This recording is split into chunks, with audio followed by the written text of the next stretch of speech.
सौतेली बहनें। रंगापुर नाम के गांव में शालिनी नाम की एक औरत रहा करती थी। उसे दो बेटियां थी। एक का नाम था शिवानी और दूसरी का सुहानी। शिवानी जब छोटी थी तब उसकी माँ गुजर गई थी, जिसके कारण उसके पिता रघु ने दूसरी शादी कर ली। मगर उनका भी कुछ सालों में बीमारी की वजह से देहांत हो गया और इसी वजह से शिवानी के मन में उसकी माँ और बहन के प्रति प्रेम उत्पन्न नहीं हो पाया। शिवानी और सुहानी में हमेशा झगड़ा हुआ करता था। दोनों भी बहनें एक दूसरे से कभी प्यार से बात नहीं करती थी। शालिनी ये सब देख बड़ी चिंता में रहा करती थी। ऐसे ही एक दिन, शिवानी सुहानी चलो आ जाओ, खाना खा लो। हाँ माँ आई। हाँ माँ मैं भी आई। ऐसा कहकर दोनों बेटियां वहां आ जाती है और देखती है तो उनकी माँ ने उन दोनों के लिए गाजर का हलवा बनाया था। वो देख सुहानी और शिवानी बहुत खुश हो जाती है। माँ तुमने ये हलवा मेरे लिए बनाया है, मुझे बहुत पसंद है। मुझे पता है कि मेरी दोनों बेटियों को हलवा कितना पसंद है, इसीलिए तो मैंने तुम दोनों के लिए हलवा बनाया है। और मेरे लिए माँ? अरे हाँ बेटी, मैंने तुम्हारे लिए भी बनाया है। चलो अब जल्दी से खा लो, तुम दोनों को कॉलेज भी तो जाना है ना।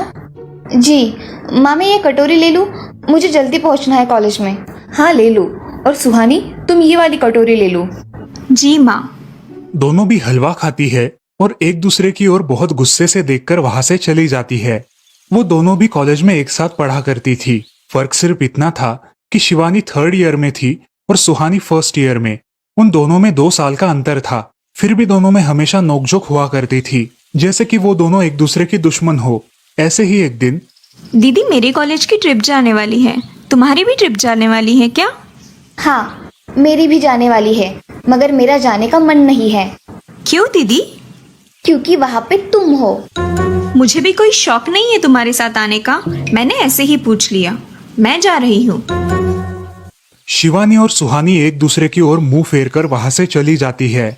अगले दिन दोनों भी कॉलेज में जाती है। तब उनके टीचर उनसे पूछते हैं, शिवानी तुम कॉलेज की ट्रिप में आने वाली हो? जी सर, मैं आने वाली हूँ। ठीक है, मैं तुम्हारा नाम लिखवा देता हूँ। जी सर। ऐसा बोलकर टीचर ट्रिप के लिए जाने वाले विद्यार्थियों की लिस्ट बना लेते हैं। घर आकर शिवानी और सुहानी ये बातें अपनी माँ को बताती है। सुहानी, शिवानी तुम दोनों ट्रिप के लिए जा रही हो, मगर वहां जाके झगड़ा मत करना, नहीं तो ट्रिप पे जाने की कोई जरूरत नहीं है। नहीं माँ, हम झगड़ा नहीं करेंगे। हाँ माँ, हम झगड़ा नहीं करेंगे। तो फिर ठीक है, तुम दोनों जाओ। ये लो ट्रिप के लिए पैसे, और बाकी के ये तुम्हारे पास ही रखना। माँ हम कल जाएंगे और 2 दिन के बाद वापस आएंगे। ठीक है, चलो अब सो जाते हैं, कल तुम दोनों को निकलना है।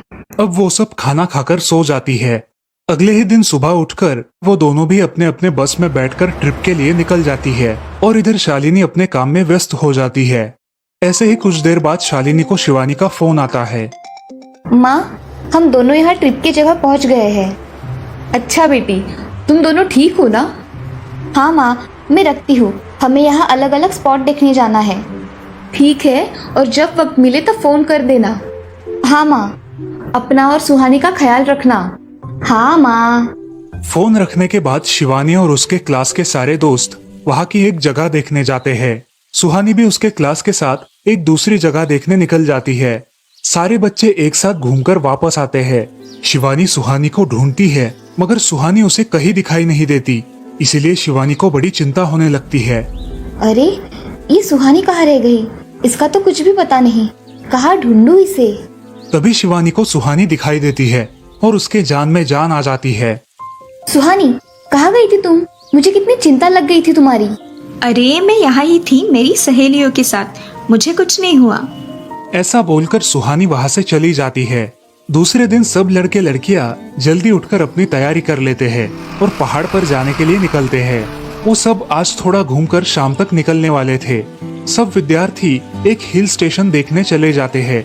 शाम होने तक उस पहाड़ी का मजा उठाते हैं, लेकिन सुहानी बिना किसी को बताए उस पहाड़ी के एक अनजान हिस्से में चली जाती है।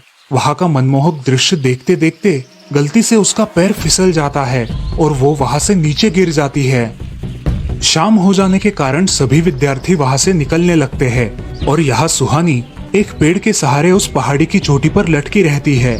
शिवानी सभी विद्यार्थियों में अपनी बहन को ढूंढती है, लेकिन वो उसे कहीं नहीं मिलती। सुहानी को ढूंढते ढूंढते शिवानी वापस उसी पहाड़ी के पास आती है और उसे आवाज लगाती है। सुहानी, सुहानी कहाँ हो तुम? दीदी मैं यहाँ हूँ, बचाओ मुझे, मैं यहाँ हूँ। सुहानी की आवाज की ओर जाते ही उसे पता चलता है कि सुहानी पहाड़ी पर लटकी है। ये सब देखकर शिवानी बहुत घबरा जाती है। शिवानी अपनी पूरी ताकत लगाकर उसे ऊपर खींच लेती है। तुम यहाँ क्यों आई थी? अगर तुम्हें कुछ हो जाता तो मैं क्या करती? माँ को क्या जवाब देती? दीदी मेरा पैर फिसल कर मैं वहाँ गिर गई। मैंने बहुत आवाज दी मगर मेरी आवाज किसी ने नहीं सुनी। तुम ढूंढती हुई आई और मुझे बचा लिया। तुम दुनिया की बेस्ट दीदी हो।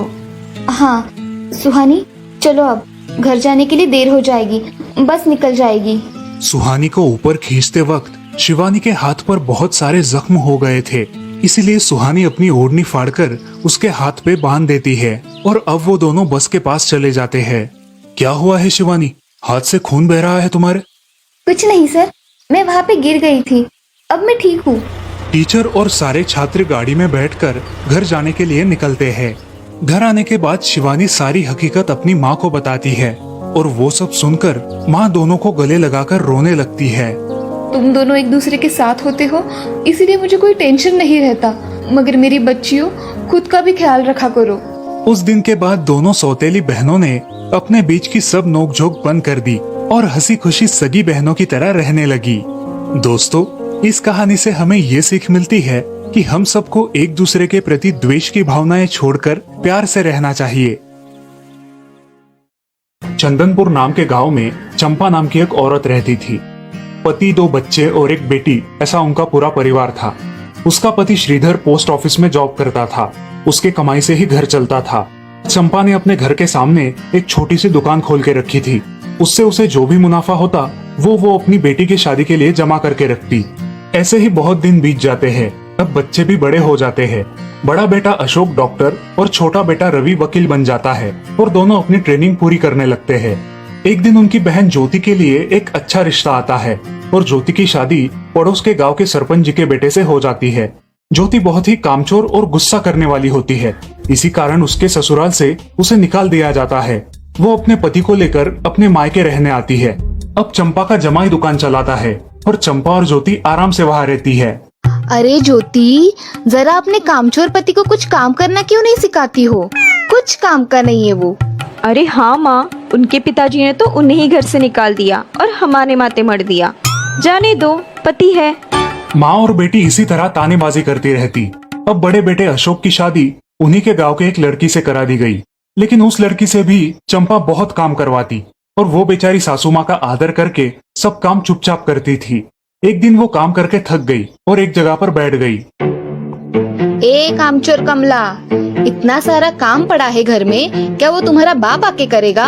चलो उठ, काम कर। हाँ हाँ माँ जी, करती हूँ। ऐसा कह के कमला अपने काम पर लग जाती है और सारा काम खत्म कर देती है। चंपा अपने बेटे अशोक से घर आने के बाद चुगलियां किया करती थी। अशोक घर आकर कमला को बहुत भला बुरा कहता और कभी कभी तो उस पर हाथ भी उठाया करता था। ये सब रवि देखा करता था और रवि को बहुत बुरा लगता था। अशोक मारने आता तो रवि बीच में पड़ जाता और माँ बाप को डांटता था और वही झगड़ा खत्म हो जाता था। ऐसा बहुत दिन चलता रहा। रवि को रंजना नाम की एक लड़की बहुत पसंद थी, जो कि एक न्यूज रिपोर्टर थी। क्या तुम मुझसे शादी करोगी? मुझे तुम बहुत पसंद हो। हाँ, मगर रवि, तुम्हारे घर में तुम्हारी माँ का बर्ताव मुझे बिल्कुल पसंद नहीं है, इसीलिए पहले तुम इसका कोई हल निकालो। अरे रंजना, मैं हूँ ना तुम्हारे साथ, तुम्हें टेंशन की क्या बात है? मगर रवि, तुम भी अगर मुझे मारने पीटने लगे तो मैं तुम्हें कोर्ट में खींचूंगी। अरे हाँ बिल्कुल, वो तो तुम्हारा अधिकार है। अगले दिन रवि अपने घर में रंजना के बारे में बताता है। रवि की माँ चंपा उसे साफ मना कर देती है। रवि, तुम्हें कुछ समझ आता है या नहीं? अपनी बिरादरी की लड़की से शादी करो बेटा। इस घर में ये आखिरी शादी है और मेरे भी कुछ अरमान है बेटा। अजय, आप कुछ कहते क्यों नहीं? हाँ बेटा, तुम्हारी माँ सही कह रही है, तुम इसकी बात मान जाओ बेटा। नहीं पापा, मैं शादी करूंगा तो सिर्फ रंजना से, वरना मैं शादी नहीं करूंगा। सब चुप हो जाते हैं। अगले दिन रवि मंदिर से शादी करके घर आता है। सब अचरज से रवि की ओर देखते हैं और चुपचाप अपने कमरे में चले जाते हैं। कमला उन दोनों का स्वागत करती है और वो दोनों अपने कमरे में जाते हैं। कैसे लगा मेरा घर? अच्छा है, मगर सब मिलजुल के रहे तो और भी अच्छा होगा। रंजना, तुम्हें मेरी माँ को सबक सिखाना होगा, तभी घर के सारे सदस्य ठीक हो जाएंगे। ठीक है रवि, जैसा तुम चाहो। अगले दिन रंजना अपने घर के मंदिर में पूजा करने जाती है। तभी रुको, मेरे भगवान के मंदिर में तुम मत आओ, जाओ यहाँ से। ये कहकर सास रंजना को वहां से भगा देती है और घर के किसी भी काम को करने से मना कर देती है। तब क्या माँ जी, आज से मैं इस घर की बहू हूँ। इस घर पे मेरा भी उतना ही अधिकार है जितना कि आपका। क्या बोल क्या रही हो? निकल जाओ मेरे घर से। खबरदार अगर हाथ भी लगाया तो। पता है ना, मैं न्यूज रिपोर्टर हूँ। रातों रात खबर छाप दूंगी और कोर्ट के चक्कर लगेंगे वो अलग, समझिए आप। सास चुपचाप देखने लगी और उसकी बेटी और ससुर भी देखते ही रह गए। रंजना ने कमला से कहा, दीदी, मुझे आपसे काम है, आप मेरे कमरे में आइए। और हाँ, आज से खाना ज्योति दीदी आप बनाएंगी। अरे माँ, तुम कुछ बोल क्यों नहीं रही हो? ये मुझे काम करने को बोल रही है। अजी सुनते हो, चलो मेरी मदद करो। हाँ आता हूँ। ज्योति किचन का काम करने चली गई और सास बाहर का काम करने लगी। रंजना कमला को लेकर अपने कमरे में गई और उससे कहा, कमला दीदी, आप कुछ कहते क्यों नहीं? आप चुपचाप सह लेती हो, उसका ये नतीजा है। अब देखो दीदी कैसे काम कर रही है। आप कुछ काम करती थी क्या शादी के पहले? नहीं रंजना, मगर अब घर से ही अपना खुद का कुछ व्यवसाय शुरू करने का सोच रही हूँ। बहुत अच्छे दीदी, अब आप किसी से मत डरिए, हम हैं आपके साथ। सच में किसी के साथ होने का कितना महत्व होता है। अब उसकी सासू माँ ही घर के सारे काम करने लगी थी और ज्योति को काम करवाने की वजह से ज्योति भी अपने ससुराल जाने की सोच रही थी। अजी, यहाँ तो काम वाली से भी ज्यादा बुरी हालत हमारी हो गई है। चलो हम हमारे घर चलते हैं, सब है हमारे यहाँ। अरे रे, आप कहाँ चली? अभी भी काम बाकी है। ज्योति का पति रंजना से धन्यवाद कहता है और ज्योति को लेकर अपने घर चला जाता है।